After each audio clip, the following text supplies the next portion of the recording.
आपको इस क्वेश्चन में कहा है स्वीटी बेटा एक स्क्वायर के चारों ओर दौड़ती है, स्क्वायर की साइड बेटा 75 मीटर है। अब आपसे कहा है बुलबुल बेटा एक रेक्टेंगल के चारों ओर दौड़ती है और बेटा इस रेक्टेंगल की लेंथ 60 मीटर है और ब्रेथ बेटा 45 मीटर है। आपसे कहा है कौन कम दौड़ता है। कैसे पता लगाओगे? हम दोनों का बेटा पेरीमीटर निकालेंगे, परिमाप निकालेंगे। जिसका पेरीमीटर कम आया वह बेटा कम क्या करता है? डिस्टेंस कवर करता है। चलिए शुरुआत करते हैं। बेटा स्वीटी स्क्वायर के चारों ओर दौड़ रही है तो स्क्वायर का पेरीमीटर क्या होता है? 4 इंटू साइड। ये बेटा 4, साइड कितनी है? 75। मल्टीप्लाई करोगे 300 मीटर। अब बेटा रेक्टेंगल का perimeter 2 into L plus B. Length कितनी है बेटा? 60 और ब्रेथ कितनी है? 45। 2 इंटू इन दोनों का मल्टीप्लाई 105। मल्टीप्लाई करोगे 120 मीटर। बेटा आप ध्यान दीजिए दोनों में डिस्टेंस बेटा बुलबुल का कम है, बुलबुल कम डिस्टेंस कवर करती है। तो आपको इस क्वेश्चन में इन सभी फिगर का पेरीमीटर निकालना है, परिमाप निकालना है। चलिए शुरुआत करते हैं। सबसे पहले फिगर में बेटा चारों साइड इक्वल है, ये क्या होगा? ये बेटा स्क्वायर है, ये वर्ग है, तो बेटा उसका फॉर्मूला क्या होता है? 4 इंटू साइड। 4 साइड कितनी है बेटा? 25। मल्टीप्लाई करो 100 मीटर। ठीक है, इधर चलो बेटा, ये क्या है? रेक्टेंगल है, आयत है। ये बच्चों उसकी लेंथ और ये ब्रेथ है। पेरीमीटर ऑफ रेक्टेंगल क्या होता है? 2 इंटू एल प्लस बी। इसमें वैल्यू डालो। एल कितना है? 40 और बी कितना है बेटा? 10। 2 इंटू इन दोनों को जोड़ोगे 50। मल्टीप्लाई करो 100 मीटर। अब बेटा ये भी रेक्टेंगल है, ये इसकी लेंथ और ये बेटा ब्रेथ। लेंथ की जगह आप 30 रखिए, ब्रेथ की जगह बेटा 20। 2 इंटू दोनों को जोड़ो, कितना आएगा? 50। मल्टीप्लाई करो 100 मीटर। अब ध्यान दो बेटा, ये क्या है? ट्रायंगल। ट्रायंगल का पेरीमीटर कैसे निकालोगे?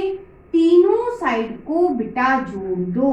30 प्लस 30 प्लस 40 जोड़ोगे 100 मीटर।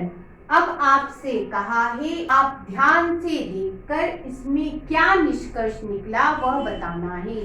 बेटा ध्यान दो, सभी का पेरीमीटर परिमाप समान है। आपको इस क्वेश्चन में कहा है अवनीत बेटा 9 टाइल्स से मार्केट से खरीद के लाता है। हर एक टाइल्स बेटा स्क्वायर शेप में है, वर्गाकार है। बेटा आपको कहा है हर एक जो टाइल्स है उसकी साइड या भुजा कितनी है? 1/2 सेंटीमीटर।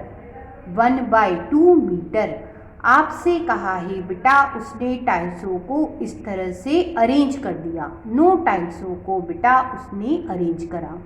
अब आपसे क्वेश्चन में पूछा है कि ये जो शेप बना है ये स्क्वायर शेप है, इसका पेरीमीटर क्या होगा?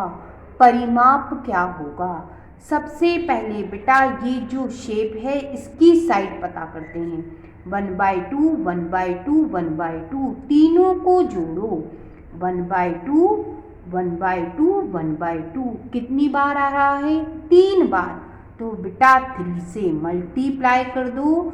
ये पूरी साइड बेटा इस स्क्वायर की पता चल गई 3/2 मीटर। अब बेटा पेरीमीटर ऑफ स्क्वायर पता करना है, उसका फॉर्मूला 4 इंटू साइड होता है। 4 साइड कितनी है बेटा? 3/2।